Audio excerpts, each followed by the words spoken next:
Assalamualaikum warahmatullahi wabarakatuh. Saya mau usul tentang tawasul, Yai. Tapi sebelumnya saya mohon maaf tentang apa? Rasul? Tentang tawasul. Oh, tawasul. Tapi saya mohon maaf sebelumnya karena saya takut tidak tersusun atau kurang memahami usul saya mohon maaf sebelumnya sekalian dengan jemaah-jemaah. Saya mohon maaf tentang tawasul kepada semua orang-orang yang mendahului saya. Katanya syariat harus lewat Rasulullah. Di tawasul itu, pertanyaan saya, di tawasul itu harus tajalli. Di tajalli itu harus liwat yang muhaddas atau liwat yang qadim. Saya mohon maaf. Di qadim itu ada qadim musasi, ada qadim hakiki. Pertanyaan saya kedua, di qadim hakiki itu atau apakah bisa dinamakan huwal awwalu? Di huwal awwalu itu ada asal. Diri seperti saya, apakah bisa kepada dalamnya huwal awwalu dengan ilmu itu? Yang bernama ilmu itu nyata.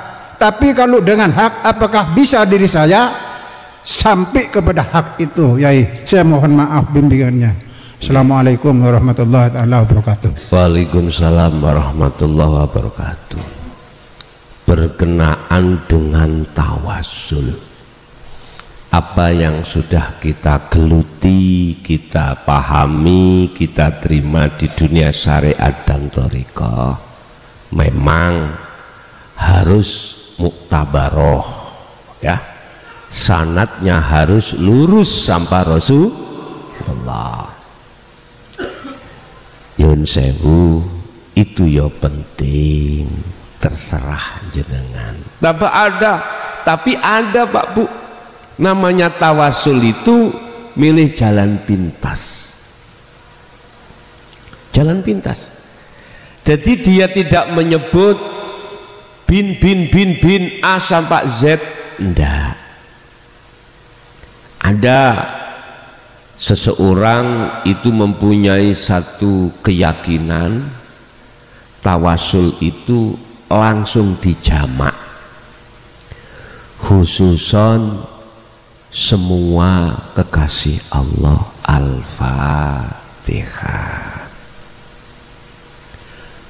Wis, baik yang sudah kekasih Allah yang sudah meninggal secara syariat atau belum, semua itu kedapatan, karena dia yakin Allah tidak bodoh, Allah akan tahu. Ini kalau boleh cara berjalannya, nah kita itu lewat tol, Pak. Tidak terlalu lama-lama. Wis, ini ada kaitannya tawasul hablum minan nas dengan dasar mutabaroh sanad. Tapi bagaimana ada satu pengertian hablum minallah, dan itu pun mereka punya dasar. Ada Pak yang disebut hablum minallah, tali langsung antara roh pada Allah tanpa melewati siapa-siapa. Ada seseorang yang punya keyakinan tentang hablum minallah, ini yang dimaksud hubungan langsung terhadap Allah tanpa melewati pelantaran sanad makhluk. Mungkin inilah yang dimaksud pada saat itu tidak pernah digelar terang-terangan. Contoh, saya makan buah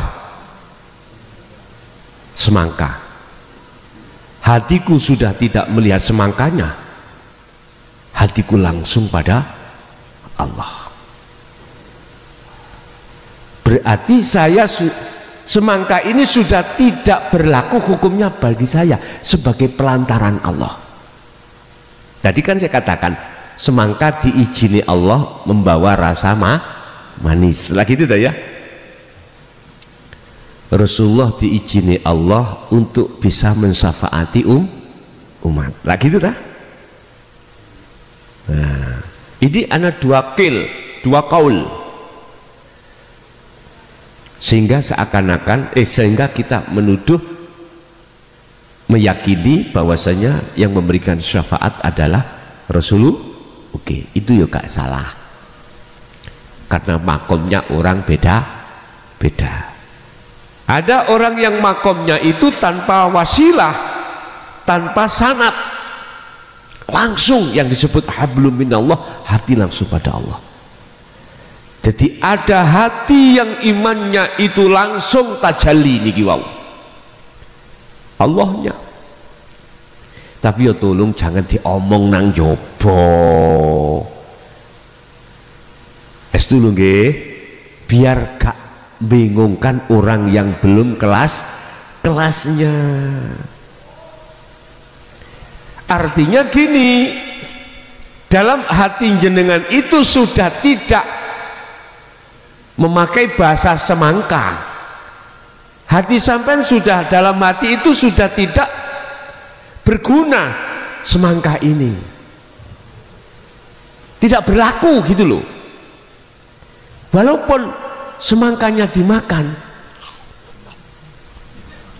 hati ini tetap Allah, tidak semang. Tapi ojo dia mau coba cah aku makan Allah. Bahaya ini. Oke nggih? Lebih bijaksana gini Pak. Monggo Pak semangkanya dimakan Pak, tapi hati jenengan iku Allah. Tapi gak diucap. Secara syariat lesan mengatakan semangka, tapi ruhaniyah itu semangkanya sudah tidak berlaku nama itu, tinggal Allah, nggak apa-apa kalau gitu. Jadi terserah kita milih yang dari mana, berwasilah atau tidak. Tapi aku yakin berwasilah atau tidak, yang sudah sampai pada Allah tidak akan pernah menyalahkan di antara 1 dan 2 ini tadi, nggak akan pernah. Wah, yo gak iso, nggak bisa sampai Allah kalau tidak melalui Rasul. Sanatnya mana? Kok ilmuwan sanatnya? Kok ilmuwan khalwatnya? Dari siapa? Kemana? Sibuk gegeran, gak teko-teko. Sibuk adu argumental, pinter-pinteran, akhirnya nggak nyampe-nyampe, terakhir sampai kedatangan kematian. Naudzubillah min dzalik. Muga-muga kita dijauhkan dari itu. Yes. Yang kedua tentang masalah apa Bang? Tajalli.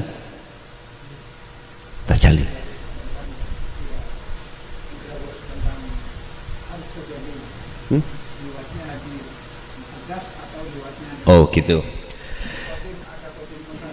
Nggih.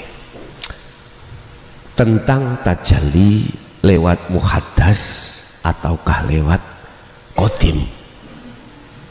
Nah, apa sih muhaddas itu? Dunia saisinya, dunia dan perkara yang diciptakan oleh Allah. Ini perkara baru. Kalau qadim itu adalah maksudnya adalah Allah. Kita bertajalli apakah lewat muhaddas atau lewat qadim, terserah. Boleh kita lewat muhaddas, ya ini kita masih ngomong semongko. Ono lagu semongko lah ngene. Napa sih semongko niku Pak? Kalau ketemu arek cilik-cilik semongko, balik semongko, apa sih karep iku?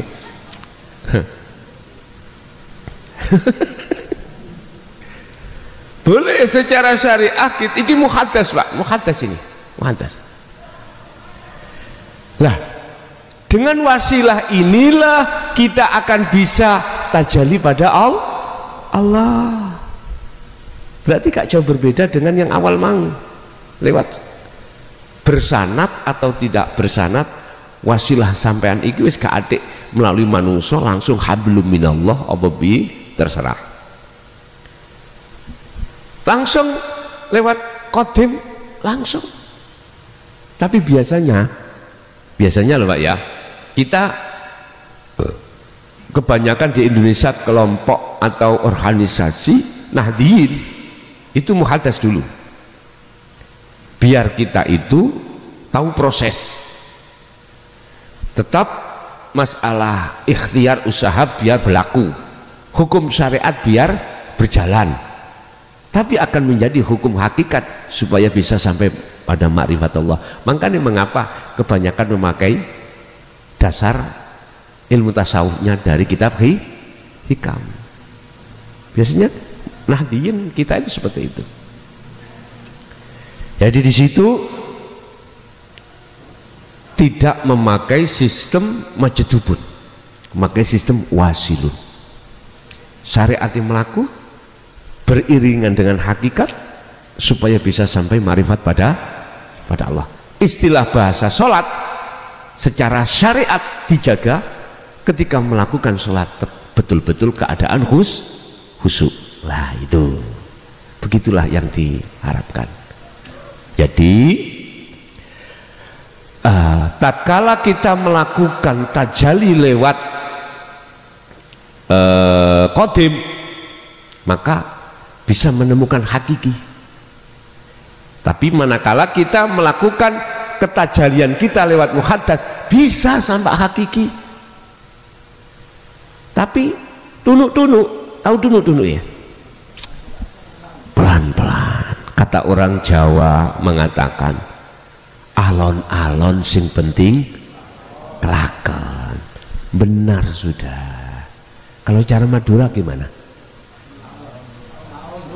Laon-laon. Allah, nggih gitu. Bentar lagi kula ngaos teng Pemekasan menika nanti. Dengan Mbah Yai siapa gitu ngaturi saya. Supaya kula lama. Nah, lupa bulan apa itu bentar lagi. Udah. Terserah kita diperjalankan milih yang mana, diperjalankan dilewat yang mana, silahkan. Itu semuanya urusan Allah. La ikraha fiddin qad tabayyana rusdu minal ghayy. Kita ke Surabaya boleh lewat Pasuruan, boleh lewat Mojokerto, boleh lewat Gresik, boleh lewat manapun, silahkan. Janganlah, ini pesan, janganlah kau khilaf, gegeran, gegara nggak sama jalan. Padahal tujuan maksudnya sama. Sebab barang siapa kalau disibukkan khilaf di tengah jalan, nggak nyampe, sibuk dengan gegeran. Mohon maaf Pak, tujuan kita diwajibkan sholat, baik yang pakai kunut atau tidak, apa tujuannya? Mendatangi dan bertemu Allah. Lagi itu toh, intinya ada di situ. Bah itu pakai kunut, bah itu nggak pakai kunut, keduanya itu punya hujah masing-masing, punya dalil masing-masing. Wis babano, biarin.